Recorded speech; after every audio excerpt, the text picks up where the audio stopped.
메밀과 버드나무. 가을 들판 한가운데에 버드나무 한 그루가 서 있었어요. 줄기가 굵고 잎사귀가 파릇한 걸 보니 나이가 꽤 많이 든 나무인 듯 했어요. 버드나무는 들판에 잘 익은 곡식들을 보며 행복한 표정을 짓고 있었어요. 그즈음 곡식들은 조금씩 고개를 숙이기 시작했어요. 이삭이 풍성하게 맺혀서 고개가 무거워진 탓이었지요. 앞으로 쿡 하고 고꾸라지만큼 고개를 숙인 곡식도 있었지요. 우와, 잘 익은 이삭들을 뽐내지 않고 겸손하게 고개를 숙이고 있구나. 버드나무는 저도 모르게 큰 소리를 내며 감탄하고 말았어요.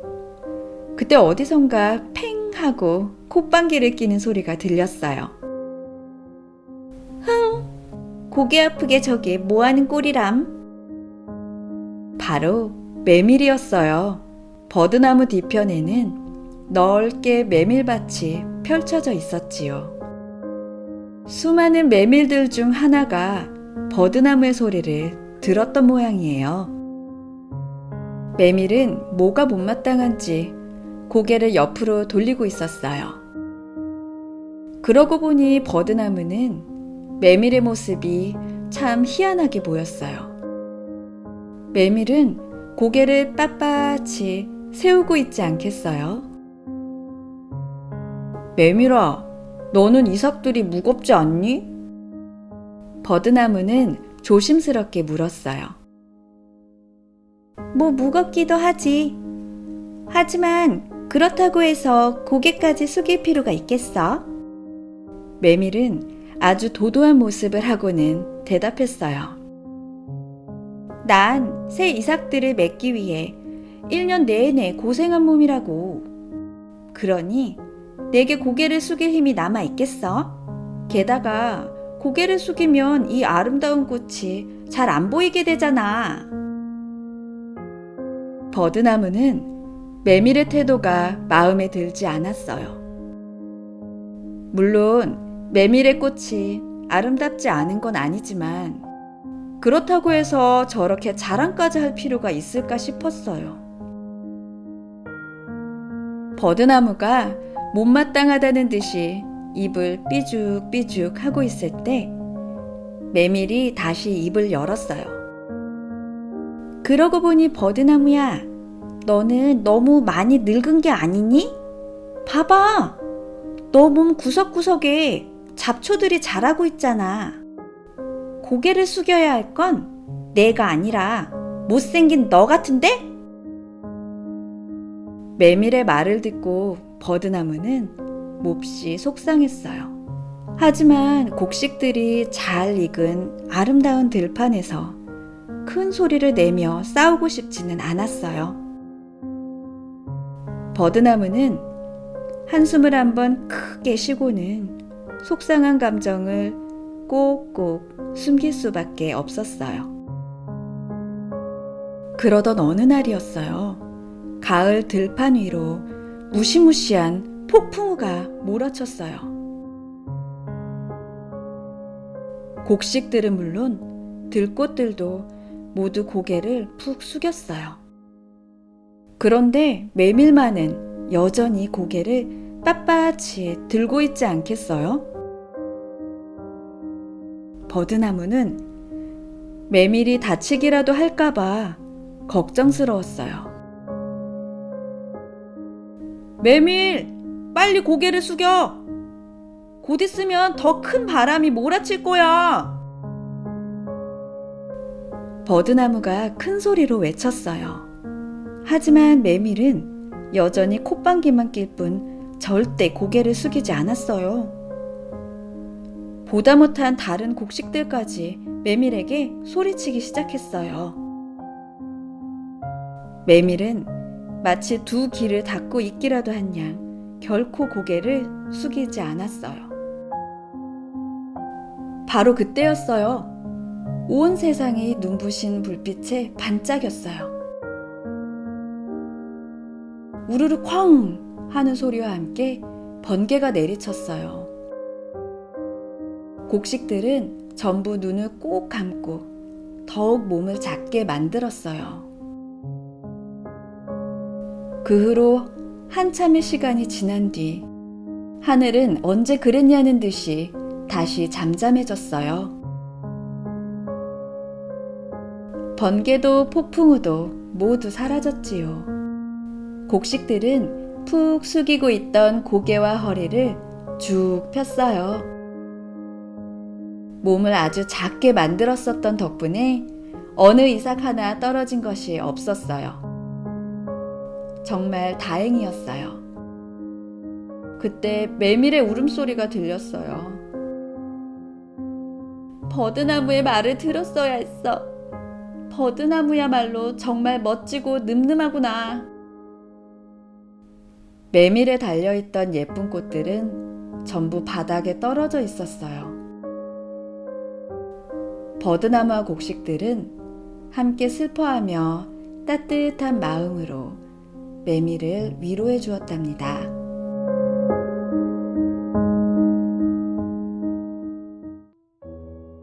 별주부전 진짜 이야기.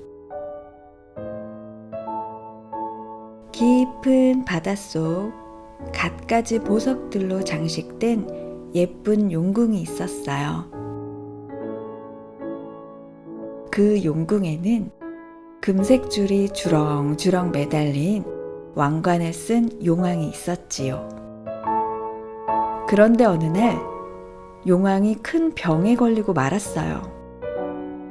용왕은 아무것도 먹지 못하고 잠도 제대로 자지 못해 빼빼 말라갔어요. 용하다는 의원들이 많이 다녀갔지만 누구 하나 용왕이 왜 아픈 건지 똑부러지게 말해주는 이는 없었어요. 그때 저 멀리 남해 바다에서 한 의원이 찾아왔어요. 바다 밖으로 나가면 이렇게 기다란 귀를 가진 토끼라는 동물이 있습니다. 용왕님은 그 토끼라는 동물의 간을 꺼내 드셔야 나으실 수 있습니다. 남해바다 의원은 손으로 기다란 귀를 흉내내며 말했어요. 의원의 이야기를 들은 궁궐 안의 동물들은 하나같이 기뻐했어요. 용왕님이 꼼짝없이 돌아가실 거라고 생각했는데 토끼의 간을 먹으면 나을 수 있다고 하잖아요. 뭐가 걱정이겠어요? 이제 토끼만 잡아오면 되는데. 그런데 누가 토끼를 잡아오지? 적어도 문어가 이렇게 말하기 전까지는 말이죠. 사실 용궁에 살고 있는 물고기들 중 누구도 물 밖에 나갈 수 있는 이는 없었어요. 물 밖으로 나갔다가는 숨을 못 쉬는 것은 물론 피부까지 말라붙어서 금세 죽고 말 테니까요. 용왕은 궁궐 안에 있는 모든 물고기들을 하나하나 쳐다봤어요. 그리고 쳐다볼 때마다 고개를 설레설레 저었지요. 정말 바깥으로 나갈 수 있는 물고기는 하나도 없었어요. 그때였어요. 용왕은 자라를 보고 무릎을 탁 쳤어요. 그래, 자라 대신 그대야말로 물 밖에서도 살 수 있지 않소? 자라 대신께서 나를 위해 토끼를 좀 데려와 주시겠소? 용왕의 말이 맞았어요. 자라는 물속에서도 물 밖에서도 모두 숨을 쉴 수 있었지요. 자, 지혜로운 것을 칭찬해야 한다고 해보자고요. 그럼 이 순간 자라도 지혜를 부릴 수 있지 않았을까요? 내가 물 밖에서 숨을 쉴 수 있긴 하나 대신 강렬한 햇빛 때문에 앞을 볼 수가 없다. 그런데 내가 어찌 토끼를 알아보고 데리고 오겠느냐. 뭐 이렇게 말이죠. 자라라고 그런 꾀를 부릴 수 없었을까요? 자라는 그렇게 할 수 있었지만 그렇게 하지 않았어요. 네, 용왕님. 제가 다녀오겠습니다. 건강한 모습으로 조금만 기다려 주십시오. 자라는 조금도 주저하지 않고 물 밖을 향해 헤엄쳐 갔어요. 머릿속에는 오로지 용왕을 위해 토끼를 꼭 잡아와야겠다는 생각뿐이었고요.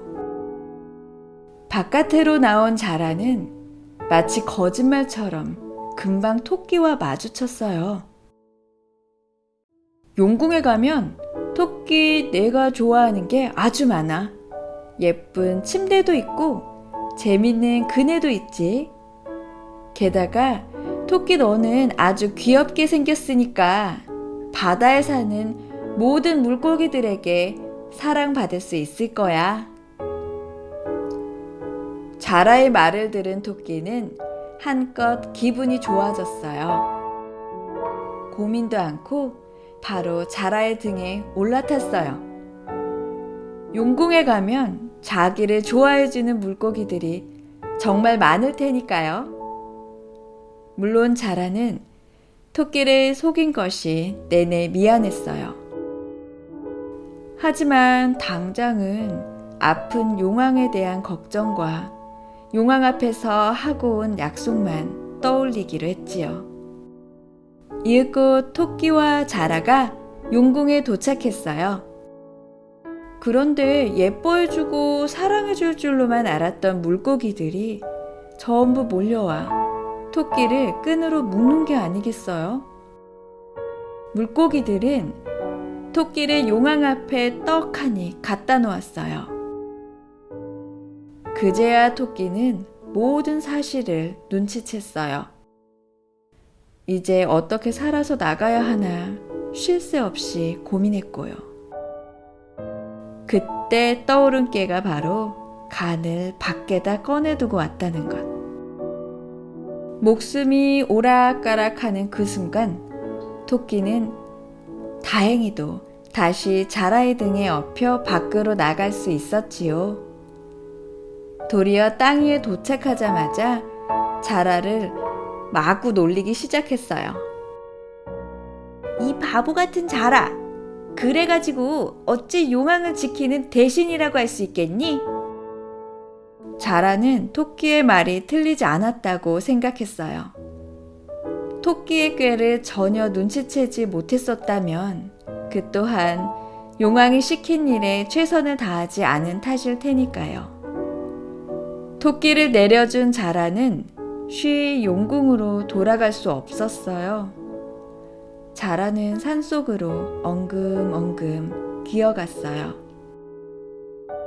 지금까지 자기가 용왕에게 충성을 다하지 못했던 때가 얼마나 많았는지 생각해 보면서 말이에요.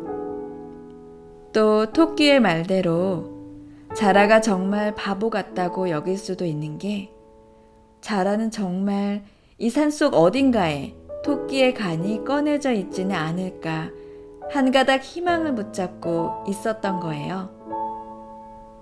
금세 자라의 눈에서 눈물이 흘렀어요. 이대로 용궁으로 돌아가면 자라 대신의 자리를 내놓아야 함은 물론이요. 용궁에서 쫓겨날지도 모를 일이거든요.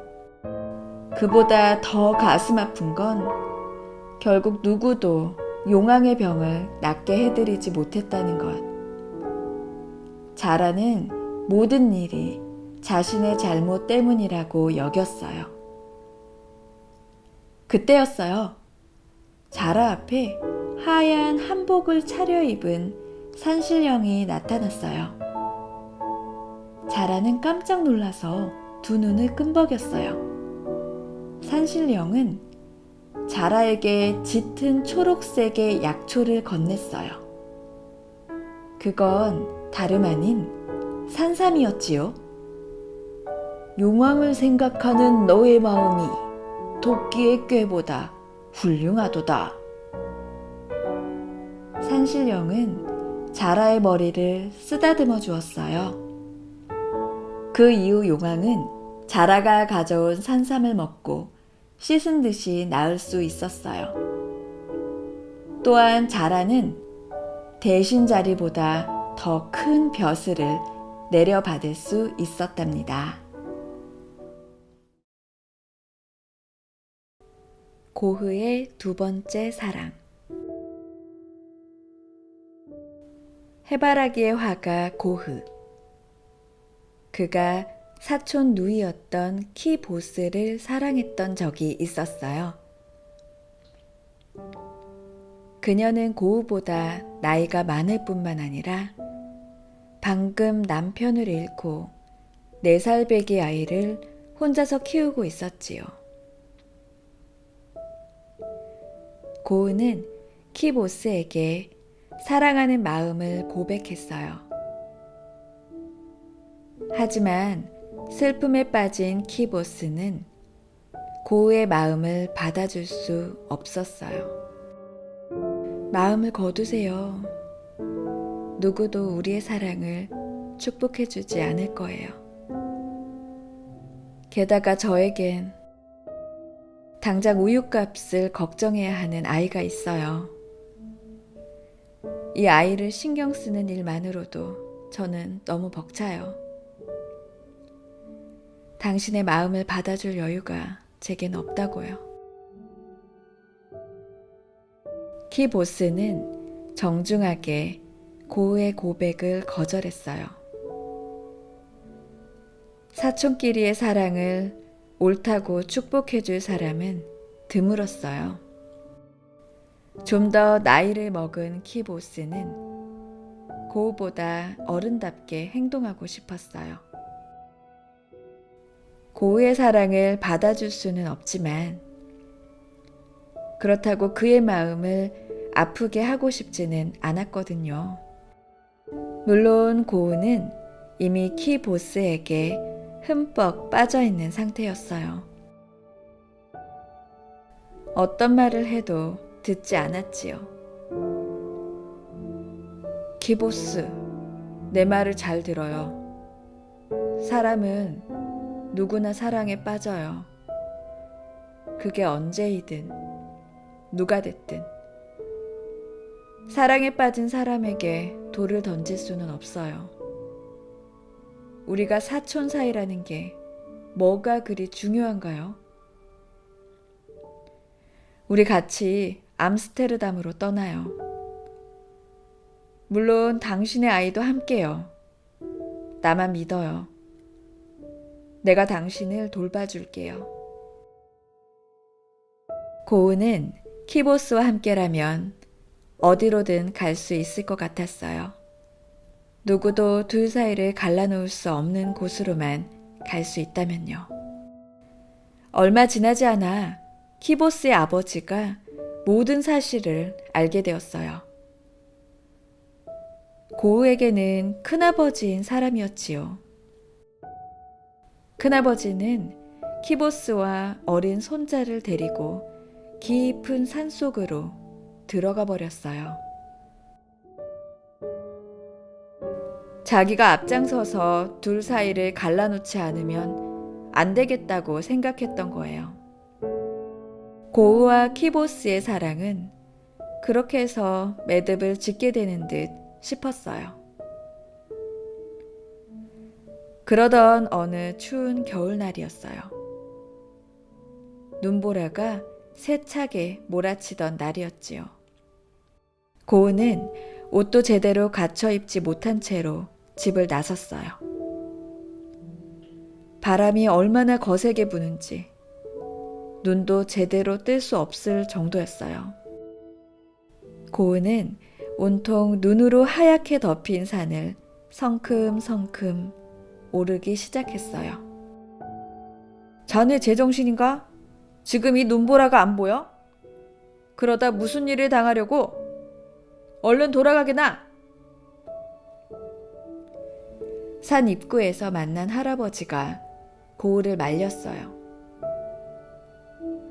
꼭 만나야 하는 사람이 있습니다. 고흐는 아랑곳하지 않았어요. 할아버지의 이야기를 듣는 둥 마는 둥 하고는 더 빠른 걸음으로 산에 올랐어요. 얼마나 걸었을까? 고우의 몸은 어느새 새하얀 눈에 덮여 있었어요. 눈이 쉬지 않고 내려서 고우의 몸을 그처럼 하얗게 감싸버린 거예요. 산속에도 제법 눈이 쌓였어요. 걸을 때마다 다리가 눈 속으로 푹푹 들어갔어요. 고우는 이미 힘이 빠질 대로 빠져있는 상태였어요. 잔뜩 쌓인 눈 속을 걸으려니 여간 힘든 일이 아니었지요. 지금껏 그녀는 큰아버지의 모진 꾸지람도 다 견뎌냈을 텐데 뭘. 이깟 눈쯤은 아무것도 아니라고. 고은은 지치지 않고 오히려 마음을 단단히 먹었어요. 무슨 일이 있어도 꼭 그녀를 만나고야 말겠다고 다짐했지요. 끼니를 거르는 일도 고우에게는 아무런 문제가 되지 않았어요. 해가 뉘엿뉘엿 기울어 산속도 조금씩 어둑어둑해지기 시작했을 무렵이었어요. 고우가 드디어 한 산장 앞에 도착했어요. 바로 사촌 키보스와 큰아버지가 살고 있는 집이었지요. 고우는 대문을 두드리기 위해 주머니에서 손을 꺼냈어요. 그런데 이게 웬일일까요? 추위에 꽁꽁 언 손이 말을 듣지 않는 것이었어요.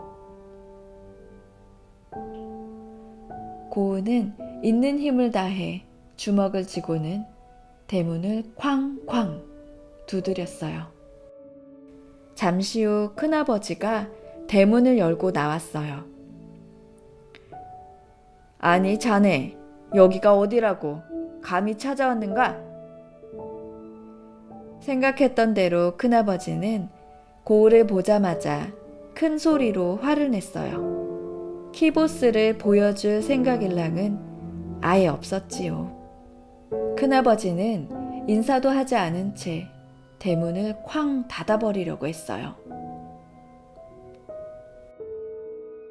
바로 그때였어요. 고우가 큰아버지의 손을 덥석 붙잡고는 집 안으로 들어온 것이었어요. 거실에는 따뜻한 양탄자가 깔려 있었어요. 구석에 있는 벽난로에서는 장작이 타고 있었고요. 아주 잠깐의 순간이었지만 고우는 꽁꽁 언 몸이 사르르 녹는 듯해 행복했어요. 거실 안쪽으로 2층으로 올라가는 계단이 보였어요. 아무래도 키보스의 방이 저 2층에 있을 것만 같았지요. 그 계단 앞에 조그만 탁자가 놓여 있었어요. 탁자 위에는 굵은 양초 하나가 타오르고 있었고요. 고우는 양초를 발견하자마자 그 앞으로 터벅터벅 걸어갔어요. 당장 나가게! 우리 아이가 보면 어쩌려고 그러는가? 큰아버지가 고우를 붙잡았어요. 하지만 고우는 멈추지 않고 탁자 앞까지 걸어갔어요. 그는 이제 거의 다 타고 바닥만 남은 양초를 가리키며 말했어요. 이 초가 전부 타오를 동안만이라도 그녀를 볼 수 있게 해주십시오. 이윽고 그의 눈에서 촛불보다 뜨거운 눈물이 흘러내렸지요. 딱 한 번이면 됩니다. 제 사랑도 딱 한 번일 테니까요.